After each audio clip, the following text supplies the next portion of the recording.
the book and get to 1030? I'm at 1030. So So I'll just inshallah. like leave it like this. Perfect. Okay. So, can you read for maybe like for like 5 minutes? Or within 5 minutes? Within 5 minutes. Okay, we have our people, inshallah. صلوا على محمد وآل محمد اللهم صل على محمد وآل محمد. Assalamu alaikum, respected brothers and sisters. Inshallah, we will be starting the English Majlis. First, I would like to invite Brother Wasi Rizvi to come forward to start the program with the tilawa of the Holy Quran. Sallu ala Muhammad wa ala Muhammad.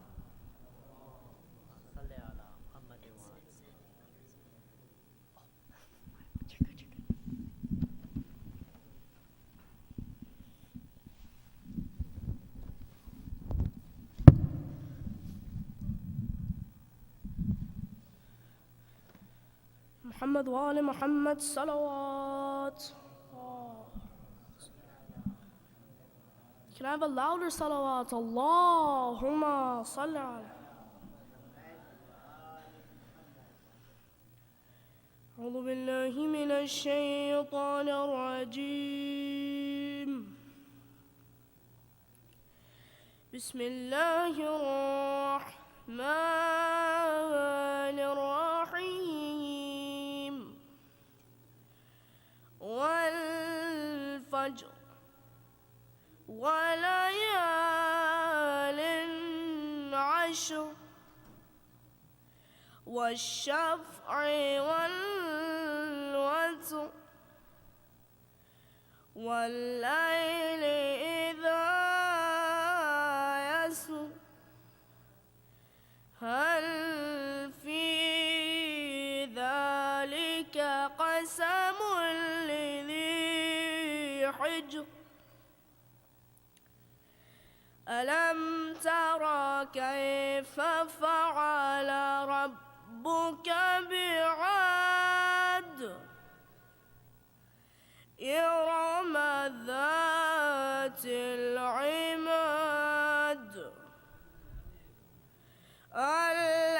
التي لم يخلق مثلها في البلاد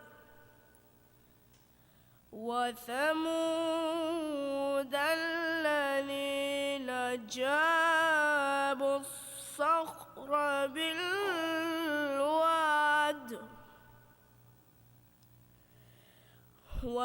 وفرعون ذي الأوتاد الذين طغوا في البلاد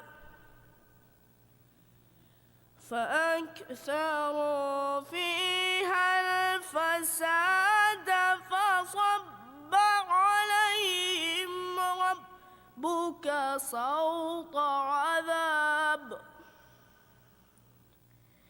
إن ربك لبالمرصاد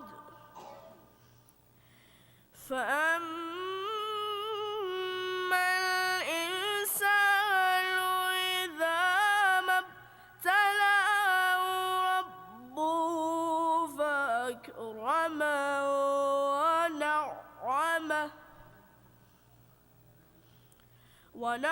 ونعمه فيقول ربي أكرمن وأما إذا ما ابتلاه فقدر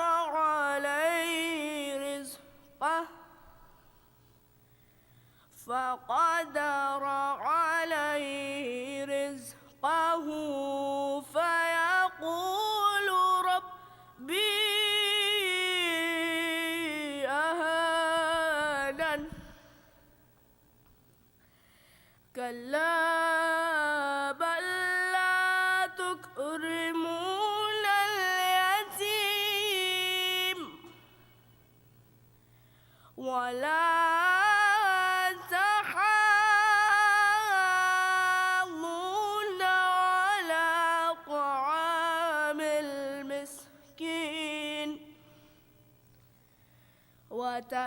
وتأكلون التراث أكلا لما وتحبون المال حبا جما كلا إذا دكت الأرض دكا دكا وجاء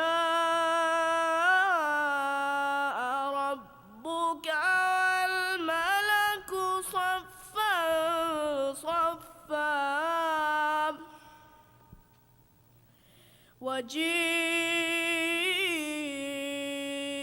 يومئذ بجهنم يومئذ يتذكر الإنسان وأنى له الذكرى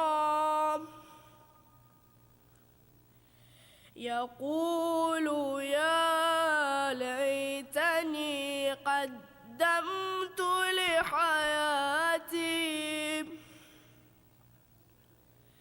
فيومئذ لا يعذب عذابه أحد ولا يوثق وثاقه أحد يا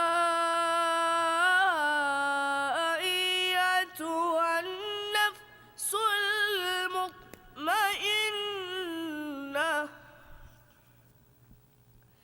ارجعي إلى ربك راضية مرضية فادخلي في عبادي وادخلي جنتي صدق الله العلي العظيم وصدق رسوله النبي الكريم ونحن على ذلك من الشاهدين والشاكرين والحمد لله رب العالمين اللهم صل على محمد وآل محمد وعجل فرجهم وسهل مخرجهم وانصر شيعتهم والعن داهم صلوات الله.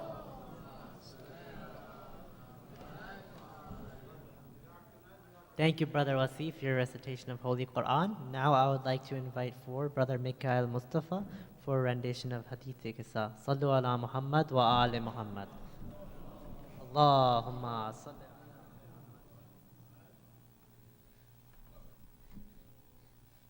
Salawat.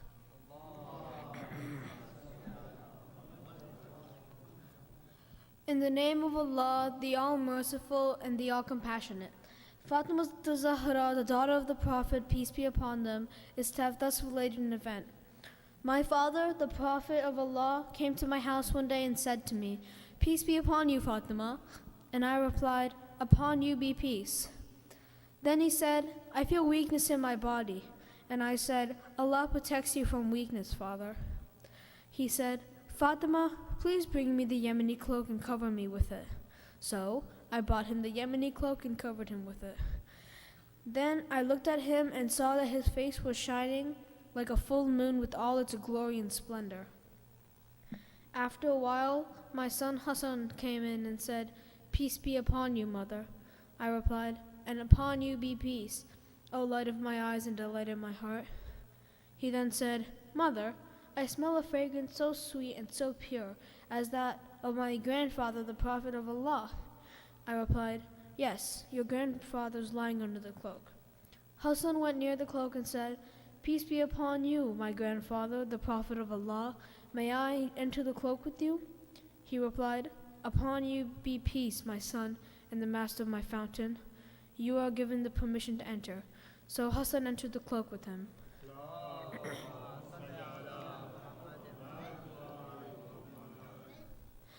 After a while, my son Hussein came in and said, "Peace be upon you, mother." I replied, upon you peace, O light of my eyes and delight of my heart." He then said, "Mother, I smell a sweet fragrance like that of my grandfather, the Prophet of Allah." I replied, "Yes, your grandfather and your brother are lying under the cloak." Hussein stepped towards the cloak and said, "Peace be upon you, grandfather, the chosen of Allah. May I enter the cloak with you?" He replied, "And upon you peace, my son, and the interceder of my followers. You are given permission to enter." So Hussein entered the cloak with them.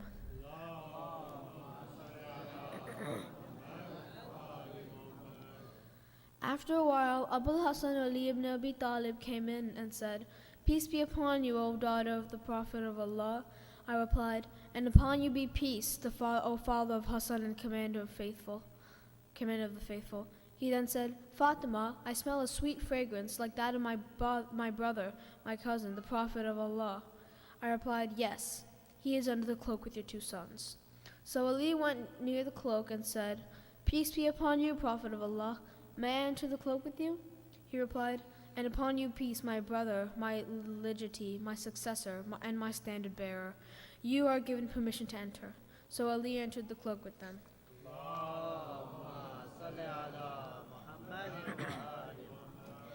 Then I stepped forward and said, "Peace be upon you, my father, O Prophet of Allah.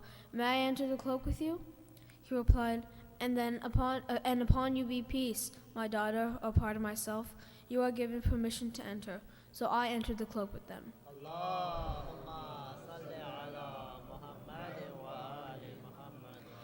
Getting together under the cloak, my father, the Prophet of Allah, held the two ends of the cloak and raised his right hand toward the heavens and prayed, "O Allah, these are the people of my household.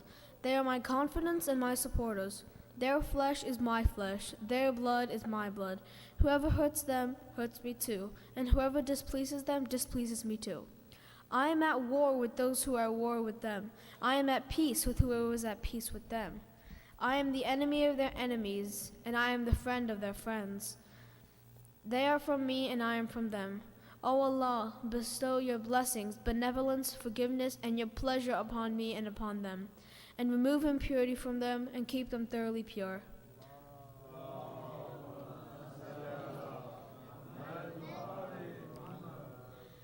Then the Lord, Almighty Allah, said, "O my angels, O residents of my heavens, verily I have not created the erected sky, the stretched earth, the illuminated moon, the bright sun, the rotating planets, the flowing seas, and the sailing ships, but for the love of these five lying underneath the cloak." Gabriel, the trusted angel, asked, "Who are those under the cloak?" The Almighty answered, "They are the household of the Prophet and the assets of prophethood. They are Fatima, her father, her husband, and her two sons."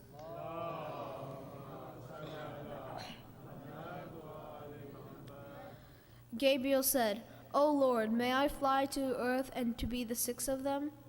Allah replied, "Yes, you are given permission." Gabriel the trusted landed near them and said, "Peace be upon you, O Prophet of Allah.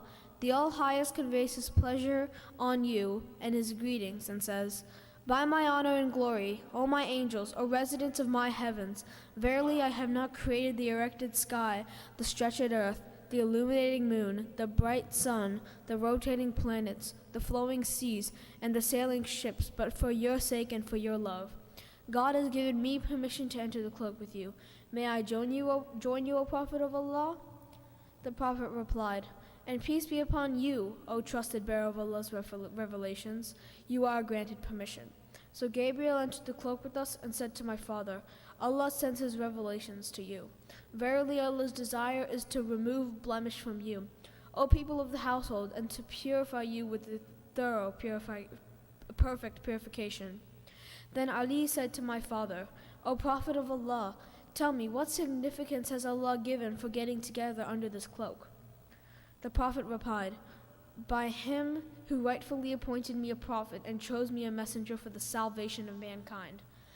Whenever and wherever our assembly of our followers and friends mention this event, Allah will bestow on them his blessings and mercy. Angels will encircle them, asking Allah the remission of their sins until the assembly disperses. So Ali said, "Verily by the Lord of Kaaba, we and ourselves are the winners. We and our followers are the winners."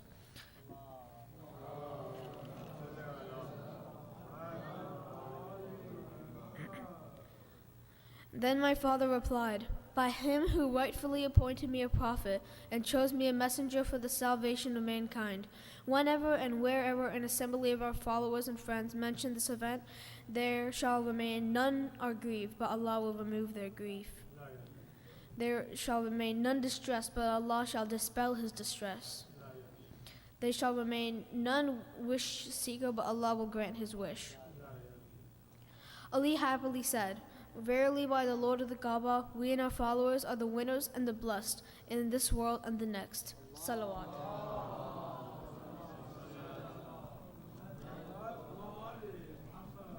Thank you so much, Brother Mikhail. Let's have a loud salawat. Allahumma salli ala. At this time, I would like to invite forward Brother Hasan Ali for a salam. Sallu ala Muhammad wa ala Muhammad.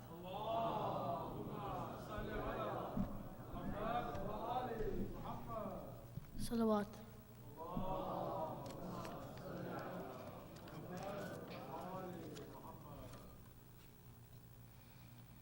जब भी हो कर्ब बला आपका जाना भैया, मेरी रुदाद चचा जान को सुनाना भैया, ये वसीयत मेरी तुम भूल न जाना भैया, मेरी रुदाद चचा जान को सुनाना भैया, जब भी हो कर्ब बला वो अगर पूछ मेरा हाल चचा से कहना, मेरी नींद हुई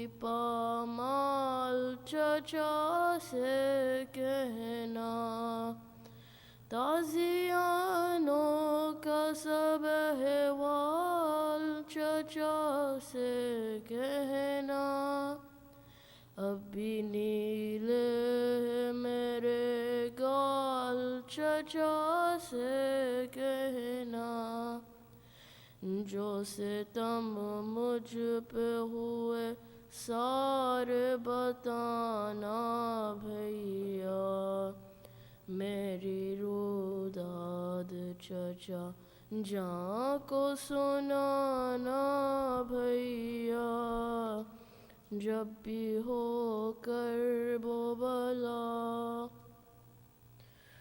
पाँव जलते थे मेरे होती थी ईज़ा मुझको, चाओ में बैठने देते न थे आधा मुझको, जब भी चलते हुए गश धूप में आया मुझको, ऊँट की पुश्त से जल्लाद ने बांधा मुझको, मैं बहुत रोई मगर शिम्र न माना भैया, میری روداد چچا جان کو سنانا بھیا، جب بھی ہو کرب و بلا، جب حرم قید ہوئے میں نے چچا کو ڈھونڈا، جب بندھے 12 گلے میں نے چچا کو ڈھونڈا، جب گوہر میرے چھینے میں نے چچا کو ڈھونڈا، جب مجھے دھرے لگے میں نے چچا کو ڈھونڈا، وہ اگر ہوتے ستاتا نہ زمانہ بھیا، میری روداد چچا جان کو سنانا بھیا، جب بھی ہو کرب و بلا، کربلا جاؤ تو ایسا نہیں ہونے دینا، ان کو تنہائی کا صدمہ نہیں ہونے دینا، میرے امو کو اکیلا نہیں ہونے دینا، قبر غازی پہ اندھیرا نہیں ہونے دینا، ایک دیا میری طرف سے بھی جلانا بھیا، میری روداد چچا جان کو سنانا بھیا، جب بھی ہو کرب و بلا، سن کے عارف یہ وصیت تھی قیامت برپا، لاش عباس تڑپتی تھی سر کرب و بلا، اور سجاد کی آنکھوں سے لہو جاری تھا، جس گھڑی بالی سکینہ نے یہ آہستہ کہا، میری میت کو اندھیرے میں اٹھانا بھیا، میری روداد چچا جان کو سنانا بھیا، جب بھی ہو کرب و بلا آپ کا جانا بھیا، میری روداد چچا جان کو سنانا بھیا، جب بھی ہو کرب و بلا، صلوات۔ اللہم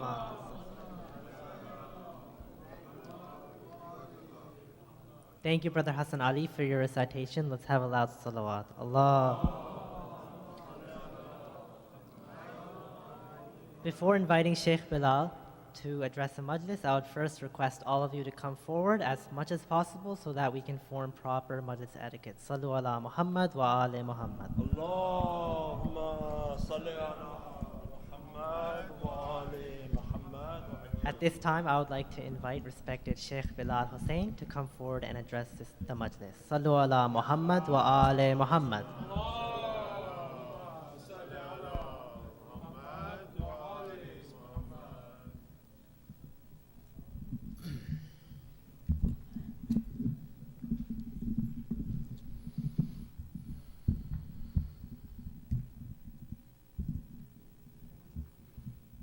Inshallah, once again, before we begin, let's take this opportunity to recite one Surah Fatiha, 3 times Surah Ikhlas, remembering our marhumeen, the marhumeen of today's sponsors, Sayyid Azhar Sajjad, Mahmouda Begum, Sayyid Zahir Haidar Zaidi, Sayyida Raisa Zaidi, Sayyida Azra Zaidi, and Sayyid Mahmoud Zaidi, along with all the mu'mineen who are in need of dua, one Surah Fatiha, 3 times Ikhlas, with your loudest of salawat ala Muhammad wa Ali Muhammad.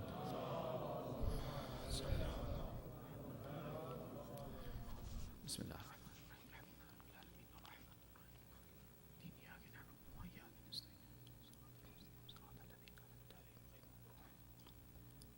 Bismillah.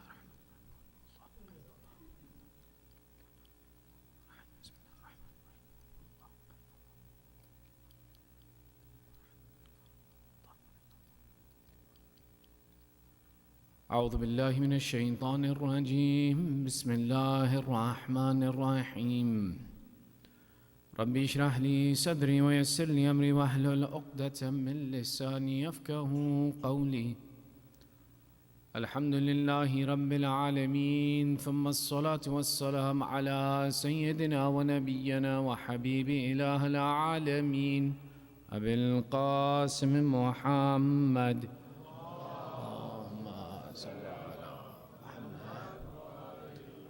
وعلى آله الطيبين الطاهرين المعصومين واللعنة على أعدائهم أجمعين من الآن إلى قيام يوم الدين. أما بعد، عن إمامنا الحسن الأسكري علامات المؤمن 5: الصلاة 51، وزيارة ال40، وتختم في اليمين، وتعفير الجبين، وجهر ببسم الله الرحمن الرحيم. صدق مولانا إمام الأسكري. صلوا على محمد وآل محمد.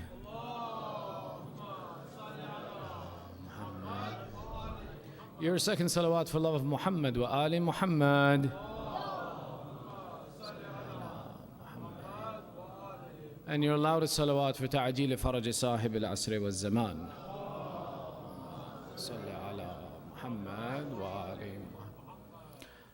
Our discussion over the past few nights and continuing tonight and tomorrow night is on the topic of Ziyarat and understanding and benefiting and appreciating from Ziyarat.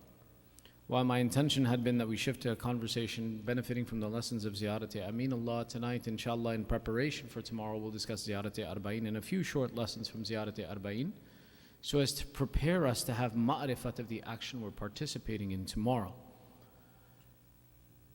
The initiation of this ziyarah, or one of the places where we see its emphasis, is this particular narration that comes from our 11th Imam, where our 11th Imam takes the time to elaborate upon and point out 5 attributes of the mu'min. Alamat al-mu'min 5. This hadith is one of the narrations that is mentioned even by Sheikh al-Tusi and Sheikh Abbas Qummi, and is located in Mafati al-Jinan when the discussion of Arbaeen comes up and the Arbaeen of Imam Hussein, that this is one of the narrations that emphasizes for us that paying attention to the day of Arbaeen is significant. It's something important to do, something that we should pay attention to. In this hadith, the Imam says that the attributes of a believer, the signs of a believer, alamat, the signs of a believer are 5. The first that he mentions, salat 51, praying in a day 51 rakat. This reference that the Imam is making to is the 17 wajibat that are present, and 34 from the nawafil and mustahab prayers that go with every day. If you want to count them, I'll walk you through them. It begins with Salat al-Fajr has a 2 rakat nafila, then Zohar has 8 rakat nafila, then Asr has 8 rakat nafila, then Maghrib has 4 rakat nafila, then Isha has 2 rakat that we perform seated that counts as 1 rakat, and then there's the 11 rakats of Salatul Layl. The mu'min has the attribute that along with his wajibat, that he performs all of these nawafil, these mustahabbat that are associated with salat. Now when it comes to, for example, our exposure, when we hear a hadith like this, sometimes we become very motivated and we say, yes, I'm going to do it. Excellent. But everything has a progress and a process by which we achieve completion. If you immediately go from 17 and struggling at 17 to try to go to 51 overnight, you may have a couple of good days. But then suddenly salat will become difficult and you'll fail in the process of its achievement. Which is why there's actually prescriptions in how to ramp yourself up from 17 rakat a day, just the wajibat, fajr, dhuhr, asr, maghrib, isha, to increase yourself to be able to get to 51 rakat a day. In this process, for example, it's recommended that first you add 2 rakat after Salat al-Fajr for the nafilah there. If you can recite it before Fajr, it's better, but even after Fajr is acceptable. Then you add 2 rakat after Salat al-Maghrib, or you try and up that to 4 rakat. Then you add 2 rakat that's recounted as 1 after Isha, and you add Salat al-Layl as the counterpoint to this, so that you begin the night prayers and establishing Salat al-Layl. In the process of establishing Salat al-Layl, there are 3 categories of Salat al-Layl. There is 8 rakat of the Nawafil, which is the Mustahabbat, which are prayed just like Fajr, or it can be even shortened from that. Then there's the 2 rakat, which is called Shaf, which is the even Salat. And then there's 1 rakat called Witr. And when I want to begin Salat al-Layl, I begin with the 3 rakat, Shaf and Witr. And I begin with these and I establish them as my practice. And then from there I add on the Nawafil slowly and surely, and I increase in the prayers that I possess. The attribute of praying 51 rakat a day is something we should all strive to. Never think of it as it's unachievable. Always think of it as inshallah. I make the intention. Because even the intention is something that's rewarded. The mercy of Allah is such. That you think of a good deed, you're Raqib and Atid, if you know who they are. If you don't know, I'll tell you. Those are the 2 angels that record your deeds. The one who records the good, he writes 1 good mark when you make the intention. When you complete the action, he puts a 0 next to it and gives you 10 times the credit for it. But the mercy of Allah is such that, God forbid, you think of an evil deed. You may even intend to make an evil deed. I'm going to trip that boy now. I'm going to hurt that person. Allah doesn't punish you until you actually do the deed, and He doesn't count it as a punished action until you do the deed. Don't think about doing bad things, because if you think about it, you'll eventually do it. But should it happen that it comes to my mind, an evil deed, Allah gives you the permission. He says, I give you the leeway that I won't mark this as an evil sin until you perform the deed. But the good deed, Allah says, your intention is enough for me to begin the process of rewarding you. Hence, when we hear something like 51 rakat, and I remember this even as a child myself, and I'm not proud of it. Yeah, no, that's not happening. But that's not the mentality we want to have. That's not the mentality we want to teach our children. We should always be optimistic that if there is something good that I can achieve, that inshallah I will achieve it. So when we hear the Imam explaining and saying, Alamat al-Mu'min khamsa, that he prays 51 rakat a day, that we should be hopeful that we will attain that level, not to say that, no, that's not one of the ones I possess. The second that the Imam mentions is that he performs Ziyarat-e-Arba'een. Ziyarat-e-Arba'een, there's no elaboration here of what it's talking about or what the institution is or when the time is of the Ziyarat-e-Arba'een. But it is the mafhum and the understood that this Ziyarat-e-Arba'een is makhsus for Imam Hussein. That he is the one who possesses Ziyarat-e-Arba'een, no one else. Which is why we've never seen a sanad, we've never seen a history that recommends perform the Arba'een of any of the other Ma'sumin. The same way the Shahadat of Imam Hussein is unlike anyone else's, so is this attribute of the Ziyarat of Arba'een. The initiation of where this concept of Arba'een literally translates to 40, that on the 40th day after his Shahadat is a Ziyarat. Where does this originate from? For the most part, its origination is discussed and associated with the fact that it was 40 days after his Shahadat that the Sibaya returned back to Karbala. And that day where they return is a day that now has been commemorated, that on that day you should perform the Ziyarat of Imam Hussein as well. To elaborate a little bit further on the issue, there's a question that says that sometimes, for example, Muharram has 29 days, sometimes it has 30 days, so sometimes the 40th day comes on the 20th, sometimes it comes on the 21st. How should we proceed with this? The instruction of our ulama has been that the 20th of Safar, regardless of whether it's 29 days in Muharram or 30 days in Muharram, is when this day should be commemorated. That this is how we should proceed with this process. So which is why you may find that it happens that one year the month of Muharram appears to have 29 days, not 30. Adi. This is not a big deal. This is not unusual. It happens. But the continuation is not that we say, oh, let me calculate and do the Arba'een on the 21st of Safar. No, the 20th of Safar is the day that has been designated as the day that the Ziyarat of Arba'een will be done. Now you can argue and discuss and say that, well, Arba'een, we didn't achieve Arba'een, we didn't achieve 40. It's not about what it appears today, it appears what the nas and the source is that the 20th of Safar at that time was the 40th day, and therefore we commemorate on the 20th of Safar the 40 days after the shahadat of Imam Hussein and the return of the women to the land of Karbala. The third of these attributes that the Imam mentions, he says, وَتَخْتِمُ فِي الْيَمِينِ, that a mu'min is someone who wears a ring on his right hand. From amongst the recommendations is that the wearing of the ring on the right hand is from the aqeeq. One of the attributes of the aqeeq that is mentioned in Bisharat al-Mustafa li Shi'at al-Murtada, one of the authentic books we possess, of the attributes of understanding the glad tidings from our Prophet for the followers of Ali ibn Abi Talib. Our Prophet explains and he mentions, wear the aqeeq, because when Allah introduced the wilayah of Ali ibn Abi Talib to the earth, the first to accept the wilayah of Ali was this very aqeeq.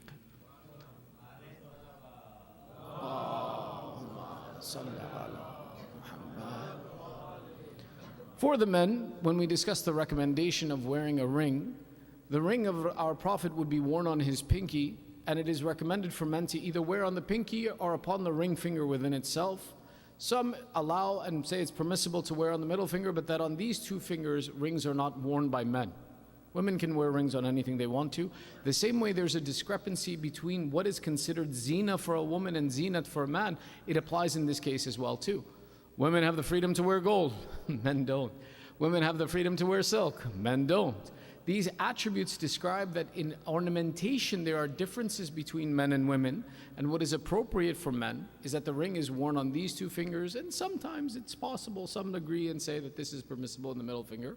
But generally these two is where rings are worn, and the Imam explains that the sign of a mu'min is that on his right hand you will find a ring. Of the rings that are worn, for example, there are different stones that have different attributes. It is permissible to research and to learn about these items and to wear them for the different features that they possess, and this is a jaiz and permissible practice for people to have.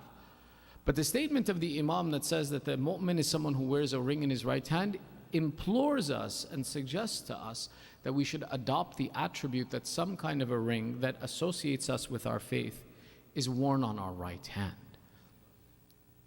When we go further, the wearing of this ring, we haven't gotten to our mawdu'. You guys are okay? We're going to take a little bit of time here for a few minutes, all right? Sallu ala Muhammad wa ali Muhammad.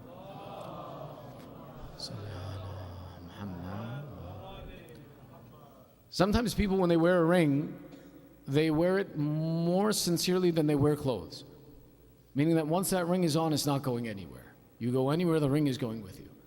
The ihtaram and the etiquette of these rings is that because they are a sign of wilayah and love of Ahlul Bayt, that this object too possesses an ihtaram. So which is why, from the etiquettes of wearing this ring is that, for example, that I take it off when I go to the restroom. I put it in my pocket. You don't have to leave it lying around anywhere. Just put it in your pocket.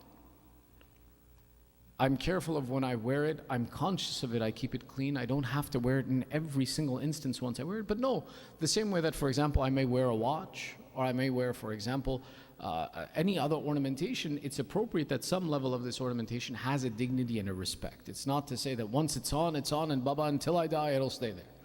No, there's a dignity to these things, not simply that once they're attached to me, they're attached to me. The fourth of these attributes that the Imam explains, وَتَعْفِيرَ الْجَبِينَ, that he is the one who bears the mark of prostration upon his forehead by prostrating upon the earth. When it comes to the attribute of what it's appropriate to prostrate upon, we say that anything that is from the earth or grows upon the earth but is not used for another purpose is appropriate for us to prostrate upon, which includes many things, to the extent where you can't prostrate on an orange by itself, but the peel of an orange you can even prostrate on. Why? Because that peel of an orange doesn't serve another purpose, and it grows from the earth, and it's permissible to do such. Now, I'm not telling you to go keep an orange peel with you. Rather, as a matter of fact, in this day and age, one of the things that we specifically us, should be able to do is keep a turba with us, wherever you have to go. They're not hard to come by anymore. We have many friends and family who go for ziyarah. They come in different sizes. The keeping of the turba of Imam Hussein, which is the most mustahab item to perform sajda upon, is also a hirz, a protection for a person, to keep turba with them. Whether you keep it in the shape of a tasbih, or you keep it in the shape of a turba, to put it in your bag that you carry with you, to put it in your car, it's an easy matter.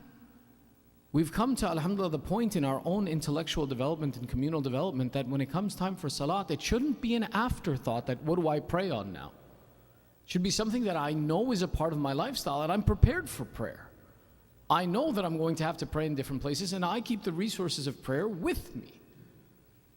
And this becomes one of the attributes that the Imam says, that one who has ta'fir al-jabeen, that he has the mark of sujood upon his forehead, وَجَهَرُ بِبِسْمِ اللَّهِ الرَّحْمَنِ الرَّحِيمِ, and that when he prays, he recites the Bismillah out loud.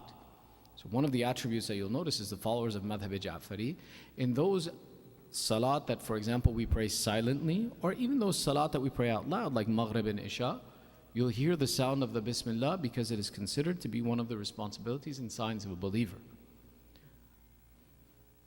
Shall we get to something interesting? Why is it that this hadith of describing the 5 signs of a mu'min does not agree with the other ahadith of the 5 signs of a mu'min? I'll give you an example. We have a hadith from our 4th Imam, Ali ibn Hussain, al-Arba'een alayhi salam. Salli ala Muhammad. Where he also begins his hadith, alamat al-mu'min khamsa, that the signs of a believer are 5. But not one of the elements that Imam al-Askari narrates is repeated by Imam al-Abidin. Rather, the hadith of Imam al-Abidin, alamat al-mu'min khamsa, al-wara'u fil al-wara'u Sallu ala Muhammad wa ali Muhammad. Muhammad. The riwayah cut off, but it's okay, we can still get through it. The Imam explains and he says, one who has piety when he is alone, one who gives charity even when he has little, one who is patient in the face of calamity, one who has clemency and hilm when he is angry, and one who is truthful in spite of fear. Complete. Allahumma salli ala Muhammad. Completely different than the narration of Imam al-Askari. One is describing the attributes of a person in loneliness and attributes of a person of what they do in a state of difficulty, the attributes of a person in various environments, and Imam al-Askari is mentioning something completely different. Initially we would say there's ta'arud, there's conflict between these two narrations, but there isn't.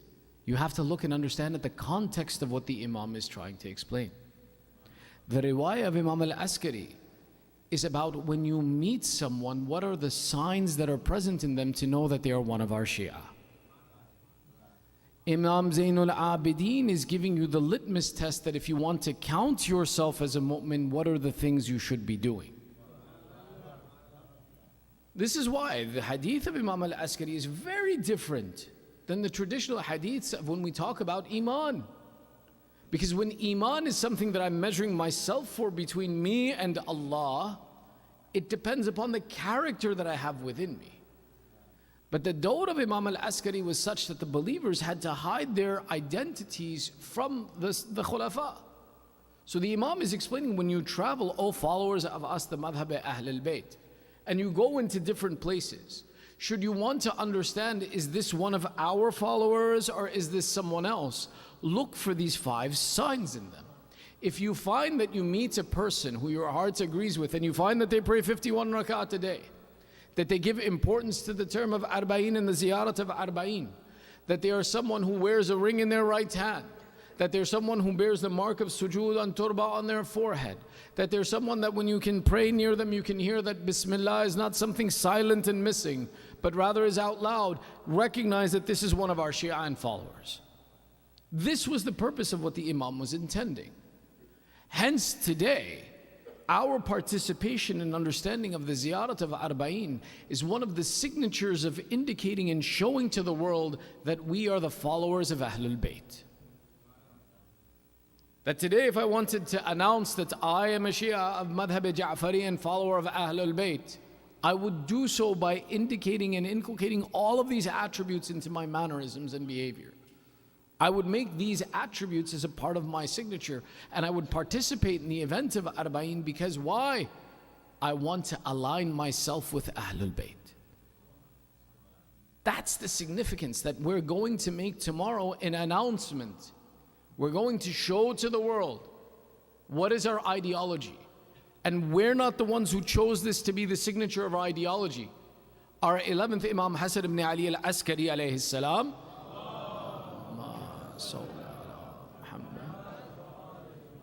taught us that participating in the ziyarah, giving it a priority, is a signature of demonstrating that alamat al-mu'min, that it is a sign of a believer, that you take this seriously, you participate in this. The world will recognize you for your association with this ziyarah. So it's something important. It's something significant. It's something valuable to my identity. And it's something that I need to teach the next generation. America has a tradition.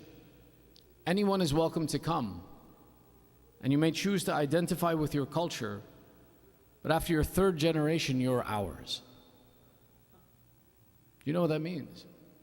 That means that by the time the third generation of being born in America comes around, they identify as American first and then anything else. This is true. And there's a history of this. You can take a look and see of how the Irish, the Italians, the Japanese in their time, the Chinese have gone through it now. And the majority of our communities that were established in the 70s and 80s, including Idara, 81. I saw the sign. We're in second generation. We're getting very close to the idea where our children will start to identify more with them than with us. The way that we're going to fix that is by paying attention to what are the signatures that we have to establish. What are the cultures we have to ensure remain, to make sure that our families and our communities continue to believe that Islam is important and I'm a Muslim first, then anything else. There's nothing wrong with being an American. There isn't. But it shouldn't be the primary source of my identity. The primary source of my identity needs to be my position as being a follower of Islam in Madhab-e-Jafari. Then I can be anything I want to. Then I can be a Pakistani, I can be an Indian, I can be an American, I can be an Italian, I can be anything I choose to be, or I'm born to. But this attribute of signature, of characteristic, the Imam is teaching. Teach your children, implement this in your family. Make sure that if you are to be seen as a person in society, it is by these attributes. Now shifting to our topic of discussion. Sorry, the intro was a little bit longer than I planned. What is a ziyarah? We've been talking about this the past few nights, but one of the important things is that a ziyarah is a dars, is a lesson that is taught to us by Ahlul Bayt.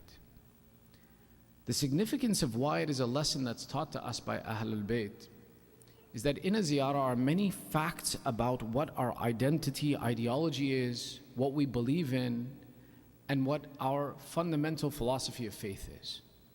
And it is a lesson that because a ziyarah is recited by a layman, a scholar, a person in society, in every society, it is a lesson that was structured by the Ahlul Bayt to access every human being and every person who loves the Ahlul Bayt. There's a difference between a hadith and a ziyarah. A ziyarah is something that everyone will read and everyone will benefit from, and the Imam can say anything he chooses to the people when he speaks and he teaches a ziyarah. And when we receive a ziyarah from the Ahlul Bayt, it is only for the mu'mineen, not for everyone. That I first identify with the faith, I identify with the ideology. That's why I approach the ziyarah to learn from. So the Imam knows the one who will read this will be every single mu'min who comes across it. However, the hadith, which is usually from an academic discourse, the Imam would found to be limited in that conversation because all types of people, meaning the friends of the Ahlul Bayt and the enemies of the Ahlul Bayt, would all come and listen to that lesson and that discourse. And that it would be more of the academics who would come for that discourse, meaning that the lay people may not have access to it. So hence the discussion in a hadith, and when we look at the hadith and the qawl of the Imam, was something that interacted with a certain segment of society. But the ziyarah would be something that interacted with all of society, and only those members within that society of those classes who agreed with the ideology and faith. So some of the lessons in hadith may not incorporate some of the points that are available in ziyarat. The Imam may not clearly state in a hadith what he states in a ziyarah when he teaches it to us. This ziyarah is one of those tools that the Imam left for us, And they left it only to the khawas, the special companions. Which is why, when even we talked about Ziyarat-e-Ashura, we said this was given to Alqamah al-Hadrami, one of the close companions of Imam al-Baqir. To the extent where when our sixth Imam Ja'far ibn Muhammad as-Sadiq alayhi salam would repeat Ziyarat-e-Ashura to Safwan, he would say, "Oh Safwan, after you complete this ziyarah, recite this dua that we'll call Dua al-Qama." Why? Because the dua was initially taught to Al-Qama, one of the khawas of Imam Baqir. That this dua Al-Qama that became associated with Ziyarat-e-Ashura, the name of Al-Qama came from the companion. Because it was something specific and special that only the mu'mineen had access to. This is why you'll see the importance of certain lessons that we learn from ziyarah are unique to us and they're not included anywhere else. Sometimes someone will criticize and say, "Oh, this ziyarah is munqati', meaning it has a break in its sanad. We're not sure of its reality." Yeah. Do you know why? Because the messages in those ziyarah would be dangerous for the followers of the Ahlul Bayt to announce themselves. So at times when they would receive the ziyarah from the Imam, they would pass it on to others, but would not include their names so as not to risk their lives at those times.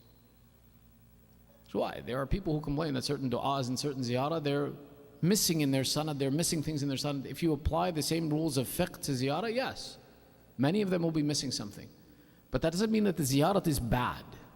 What that means is that the ziyarah, because of its speciality of its message, the uniqueness of its message, had to be given at times through secrecy, otherwise the narrator himself would endanger his life. So it's not unusual that if we read a ziyarah and someone comes and he says, "Oh, this one has a break in its sanad, it's not well known," it's not a problem. It doesn't invalidate the content of that ziyarah.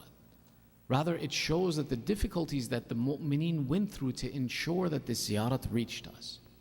In this ziyarat of Arbaeen, there are six themes that we'll mention that are discussed so that tomorrow as we recite this ziyarah, you can notice the tone of the conversation and follow along. Some of these themes are common and present in many different locations, and some of these themes are unique to Ziyarat-e-Arbaeen. And briefly, with your loudest of salawat, we'll begin mentioning these.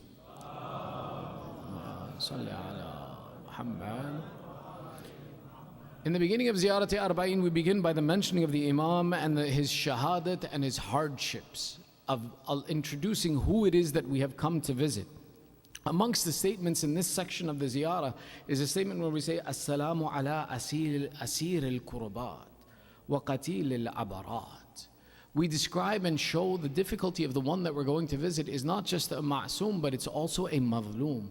And what is the level of his madhloomiyat? You say, "My salam upon the one who was the captive of agonies that everywhere he turned there was an agony that would overcome him. My salam upon the one who is qatil al-abarat, the one who is the martyr of tears." This statement, the martyr of tears, or the victim upon whom tears are shed, or the victim of tears. There are many different ways of how people have tried to understand or explain what it means when the statement is used to describe Abu Abdullah as qatil al-abarat.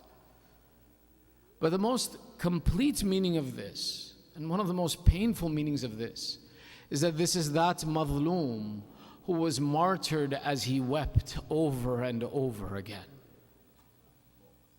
Uniquely, you will see that Abu Abdullah in the field of Karbala would, as he bids farewell to his companions, he would cry then. He would bid farewell to his children, he would cry then. He would be upon the body of his deceased, he would weep then over the difficulties that he's witnessed, that there is no other shaheed who was made to cry so much over his masa'ib than Imam Hussein. That it's one of the painful things for us to remember and not to be negligent of. That he is known as the martyr of tears because he wept until the moment of his shahada. Who has seen and borne witness? Think of, for example, Hujr ibn Adi, the companion of Amir al-Mu'mineen, who was killed for his love of Ali ibn Abi Talib. Muawiyah called and had Hujr and his son brought to Sham. The enemies of Hujr have decided he needs to be killed. But what do? They say, "Oh Hujr, we will kill you before we kill your son." Why? Because it is inappropriate for a man to have to bear witness the murder of his child and then live on after that moment. Abu Abdullah is that one who all of his lineage was killed before him, with the exception of Imam Zain al-Abidin. And remember something, his lineage was not just his children.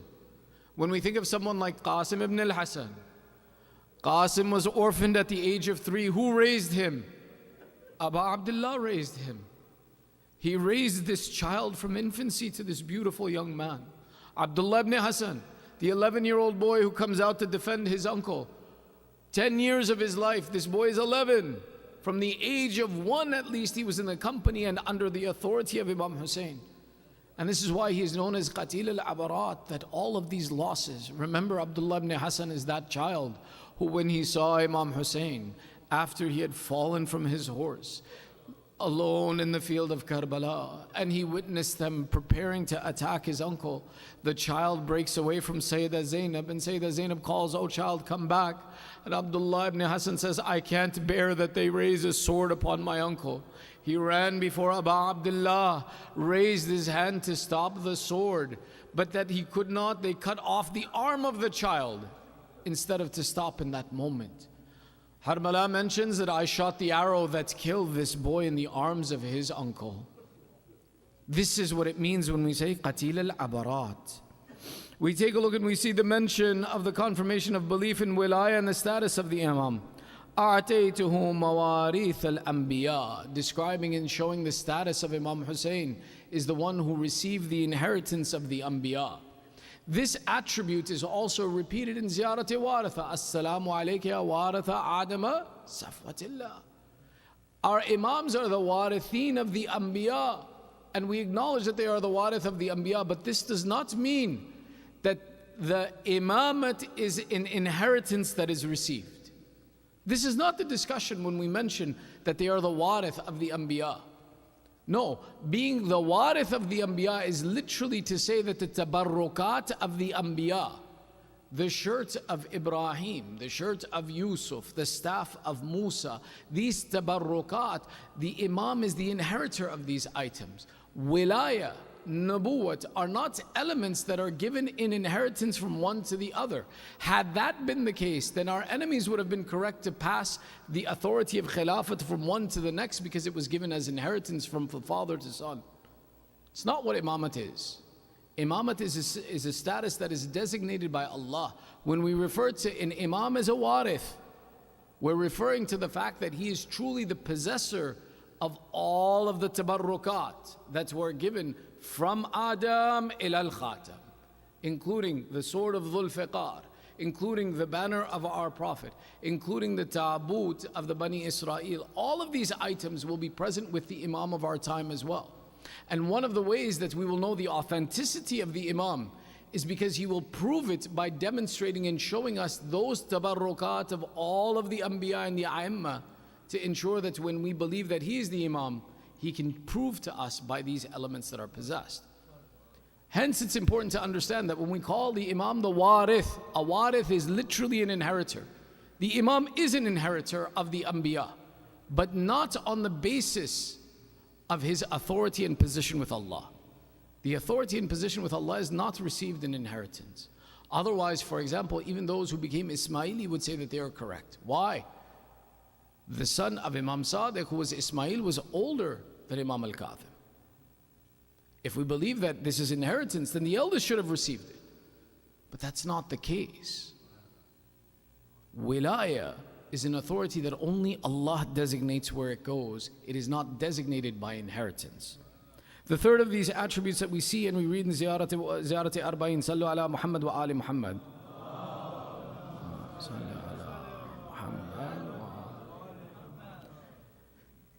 لِيَسْتَنْقِذَ عِبَادَكَ مِنَ الْجَهَالَةِ.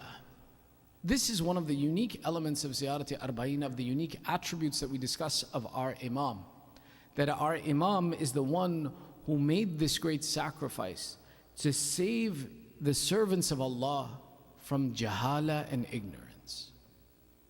One of the great messages of Karbala, one of the great messages of the sacrifice of Imam Hussein, is the wariness of ignorance and to stay away from ignorance.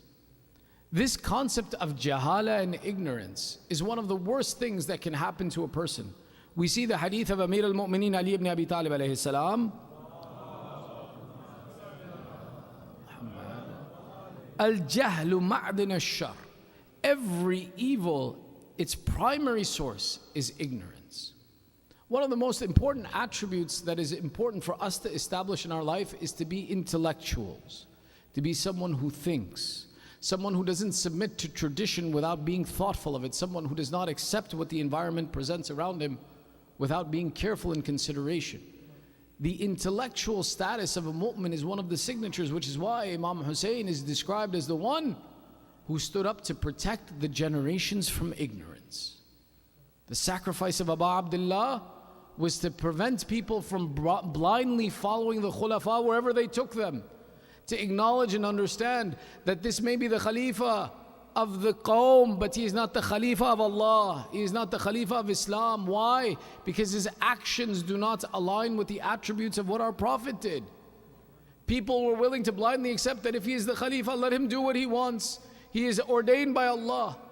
The Imam, through his sacrifice, taught and showed to say that no, this Khalifa is not one who enacts the rules of Islam, therefore do not give him the authority of Islam. When we see the ahadith of Ahlul Bayt teaching us about the status of scholarship, that the alim is one whose status is 70 times higher than the abid, the servant of Allah, where each level is the distance. If a horse was to gallop for 1,000 years, that would be one level of distance between the status of the scholar and the abid. They asked, Ya Ibn Rasulullah, why is there such a big difference? And the Imam replies, he says, because the abid accepts the innovation of shaitan and the alim protects the barrier of Islam. Our goal is to be intellectuals. Our goal is to be thoughtful, to study the religion of Islam. One of the elements that's important for us to elaborate upon today in our communities and societies is that the school does not have ownership of our education. Today's school's entire purpose is to create a working class. And we say that as long as I'm in school, I'm receiving an education. That education is naqis. It does not create a complete human being. Each of us has the responsibility to take ownership of our own education. A human being is not complete in education when they finish college. There is more to learn in life. There is more to develop, which is why the Ahlul Bayt would teach us, "Utlubul ilm min al-mahdi ila al-lahd," that seek knowledge from the cradle to the grave. The attribute of a believer is one who is not overcome by ignorance. Us as the followers of Ahlul Bayt, we should be those who read regularly, those who study regularly, those who invest our time in learning, no matter if we are children, adults, or old. Because the opposite of this will be ignorance. And if we become the ignorant nation that only relies on things that happened once, or maybe we were taught through culture, we will be the ones that the Imam wanted to stop, and why he was the one who through his sacrifice prevented the nation from going into ignorance. The next of these attributes, Sallu ala Muhammad wa Ali Muhammad.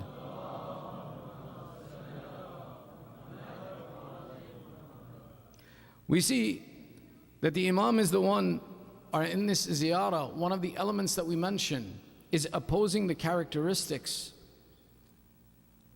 and the opposing characteristics of the Imam from his enemies. That we say that our Imam is that one who, when this nation was getting lost, the enemies of the Imam were those who let their desires rule them. And we say that they are those who sacrifice their hereafter for this world. And the Imam is that one who sacrificed his world for the sake of Allah.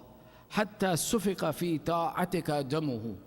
That our Imam is that one who followed the commands of Allah and not his desires, until it came to the point that to meet the command of Allah, his blood had to be spilled.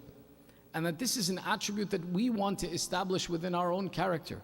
That is my desire my guiding light, or is the command of Allah my guiding light? One of the most important things you'll notice is the ahkam of Islam are always things that push you to put aside your material desire and prefer Allah. If you look at Hajj, I leave my clothing and I wear an ihram. That doesn't allow me to differentiate in any of humanity. It makes me uncomfortable. If I look at the concepts of khums and zakat, I take that wealth that I imagine I earned and I deserve and I give it in the way of Allah. If I take a look at the concept of salat, at times I give up my sleep at early in the morning. At times I give up my income in the afternoon to leave my work and to pray. I give from my life and my energy for the sake of Allah. When I fast, I prefer the command of Allah over my own hunger and thirst. All of these are attributes to describe and say that one who truly has love for Allah prefers Allah and his desire over his personal desire. And that this was the attribute of the Imam, that his enemies were those who preferred and enjoyed the pleasures of this world. And my Imam was the one who left everything of this world until eventually his lifeblood was spilled for the sake of Allah. The final of these attributes that we'll mention, Sallu ala Muhammad wa Ali Muhammad.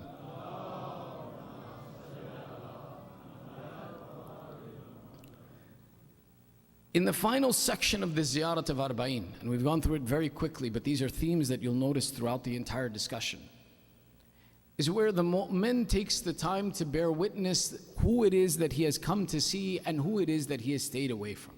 The end of this ziyarah, you'll see that at times you are saying the curse of Allah upon those who oppose the Imam. And you'll also be saying that I bear witness to the great attributes of the Imam. أشهد أنك الإمام البر التقي الرضي الزكي الهادي المهدي. This discussion that happens in this final section is that after I've acknowledged the events that took place, after I've acknowledged the sacrifices of the Imam, and I've acknowledged what the Imam did, and I bore witness to the greatness of this Imam, now I'm explaining what is my relationship to this Imam. That's who am I? That knowing all of this information, now after knowing all of this, oh Imam, oh Allah, bear witness that I am making an oath that those who are against him, I am their enemy. And that I am the one who bears witness to the greatness of his status. This statement we see in many of the ziyarat. Ashhadu annaka al-imam al-barr al-taqi. I bear witness that you are the God-fearing and pious. Ar-radi az-zaki. The one who is pleased with Allah's commands and the one who is zaki, immaculate and free of sin. Al-hadi, the guide. Al-mahdi, the one who is guided. This statement that comes up in Ziyarat-e-Waritha and many other ziyarat is indicating us that every Imam is Al-Hadi Al-Mahdi, the one who guides and is guided. That we look at every Imam as having that position as being a source through which we understand what Allah desires and we understand that which we need to stay away from. That within the seerah and the example of each of these Imams, we follow them because of their perfection, their God-fearing, their focus upon what it is that Allah desired, and we stay away from everything that is filth. Why? Because we can't be attached to filth and be attached to the Imam. These two don't go together.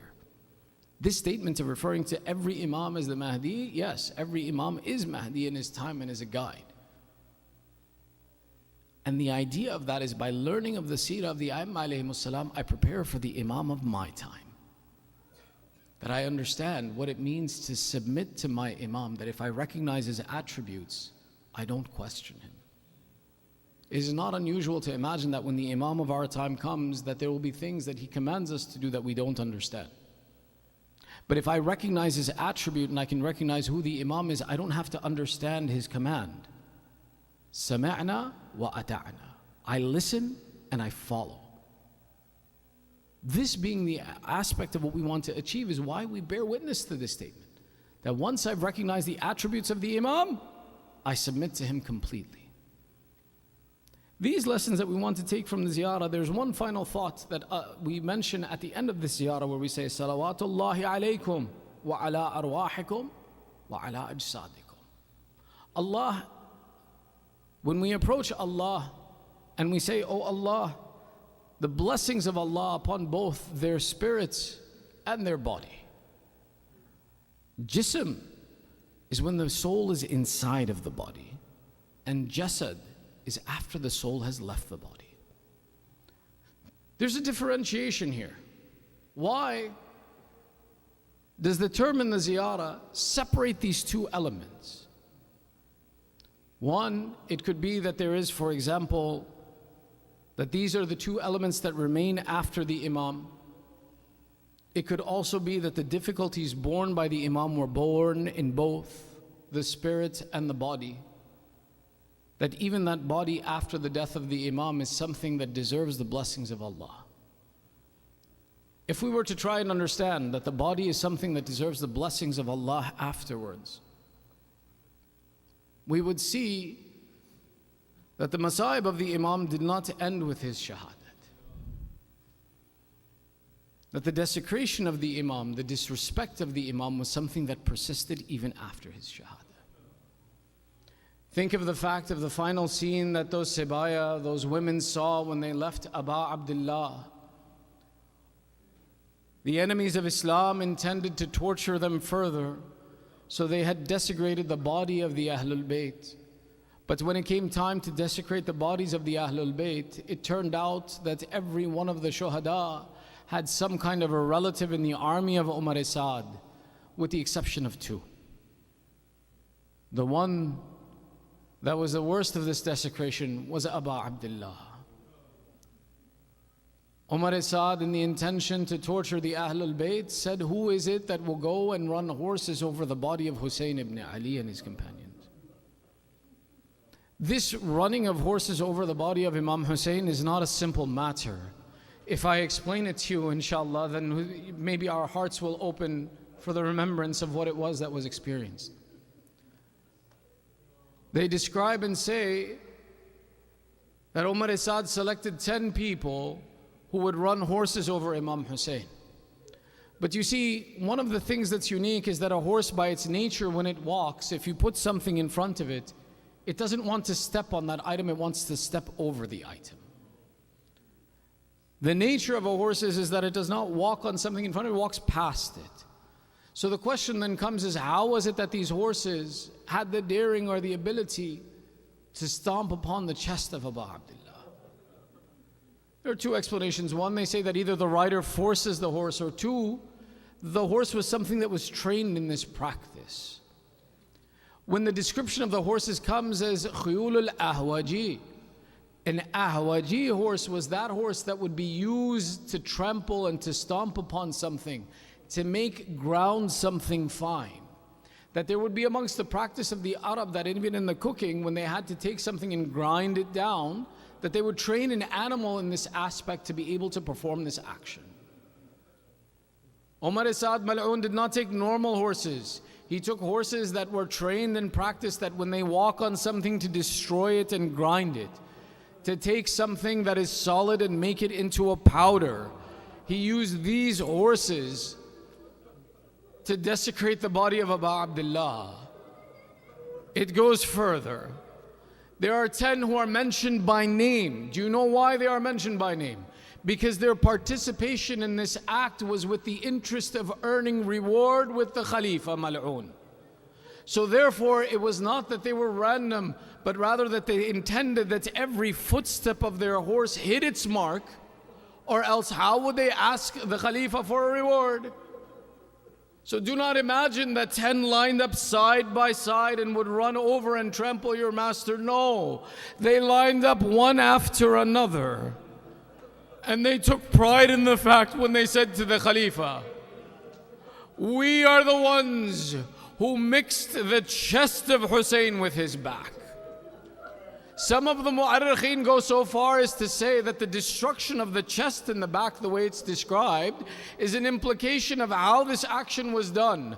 They did not go over the body once, rather they went over once over the back. Then they turned your master over to ensure that every bone of his chest was crushed and trampled. One of the attributes of these horses is that they grind to a fine pace. One mu'arrikh takes the time to write, I would imagine that if we looked at the attribute of how this was done to food and applied it to our Imam, they crushed the chest of your master until his body became stuck to the earth of Karbala.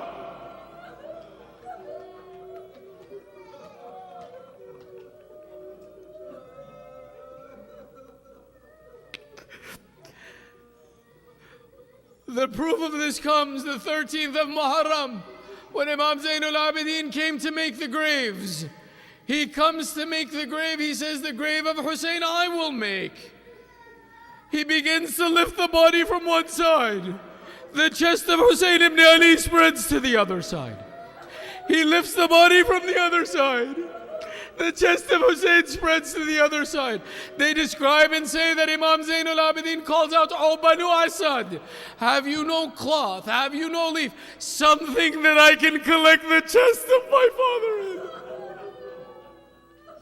There were two who were tortured this way. One Abu Abdullah. The second comes from a narration where it said that the Banu Asad, upon completing the burial, came to Imam Zainul Abidin and said, "Oh Yabna Rasulullah, we have buried all of the shuhada as you instructed, but there is this lump of flesh that we have found. We don't know who it goes to." They write and say, the Imam weeps and says, "This is what remains of my brother Asghar, who had no supporter in the army of Umar Asad."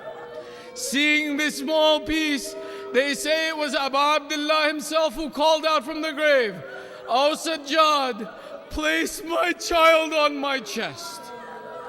This was the final scene that was seen of the body of Abu Abdullah. Now imagine tomorrow when the Sibaya return. "Oh Ali, you made these graves. How did you collect the chest of Hussein? How did you collect Asghar?" There is another grave that they will visit tomorrow, the grave of Abu al-Fadil.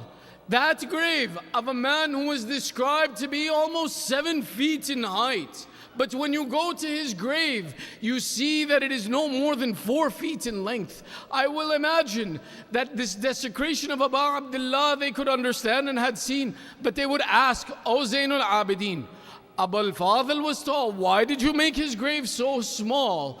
My Imam would answer with tears, "O aunt, after the shahadat of my uncle, in his fear, they cut his body into pieces. I had no option but to collect his pieces and make one grave." ألا لعنة الله على القوم الظالمين وسيعلم الذين ظلموا أي منقلب ينقلبون إنا لله وإنا إليه راجعون رضا بقضائه وتسليما لأمره. Ya Allah, by the right of this day and the hadirin ghaibin, and oh Allah, give us tawfiq to stay upon the path of Islam. Ya Allah, accept this ibadah from us and give us tawfiq to participate in the Ziyarat of Arbaeen. Oh Allah, give us the tawfiq to be amongst the mu'mineen who are the followers of Ahlul Bayt. Imam Hussein.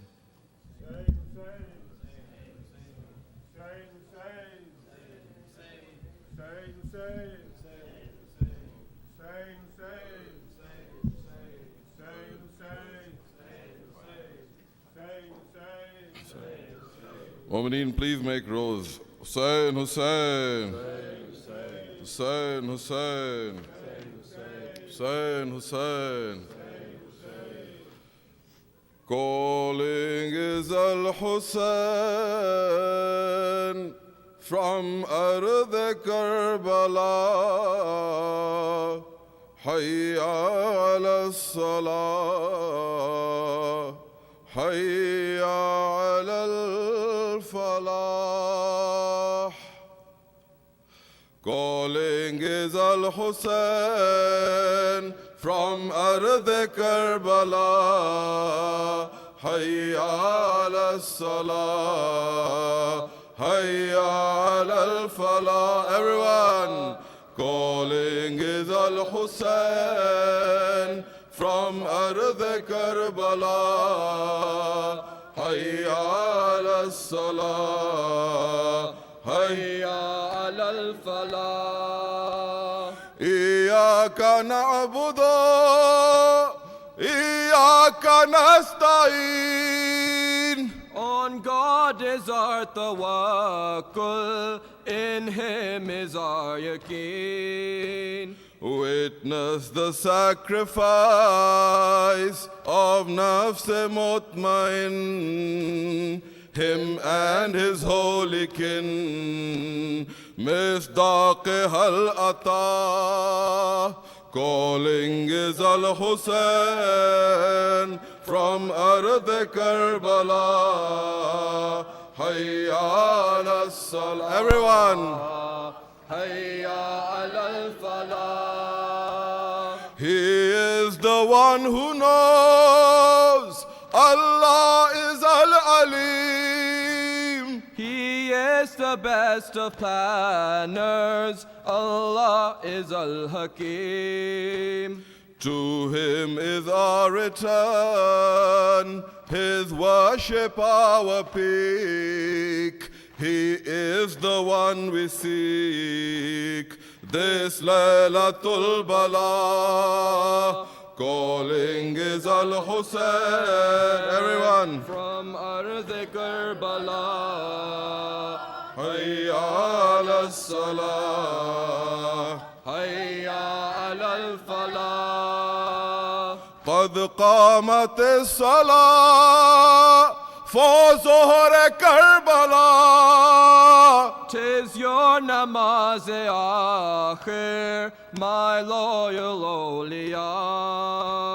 Our sajda then ruku, our blood and our khushu will nurture this zameen into khake shifa. Calling is al-Hussein from Ardh Karbala. Everyone. Hayya ala salah. Hayya ala al-falah. Witness the head recite Al-Kahf wal-Raqim, Prophesying the future, a mu'jiza azim. Some centuries ahead you'll see the Fath Din at every Arbaeen in Dasht Nainawa. Calling is al-Hussein. Everyone. From Ardh Karbala. Hayya ala salah. Hayya ala al-falah. Enjoy in every good, discourage every wrong. With the khulq and the wisdom of the Holy Quran. This is the noble path of Ibn Fatima, lion of Murtada, warith of Anbiya. Calling is al-Hussein from Ardh Karbala. Hayya ala salah, hayya ala. One last time. Calling is al-Hussein from Ardh Karbala. Hayya ala salah, hayya ala falah, hayya ala salah, hayya ala falah. Hussein, Hussein. Hussein, Muhammad Mali Muhammad Salawat. Allahumma salli ala Muhammad wa ali Muhammad. Inshallah, we'll have the ziyarat after the salat. Please get ready for salat.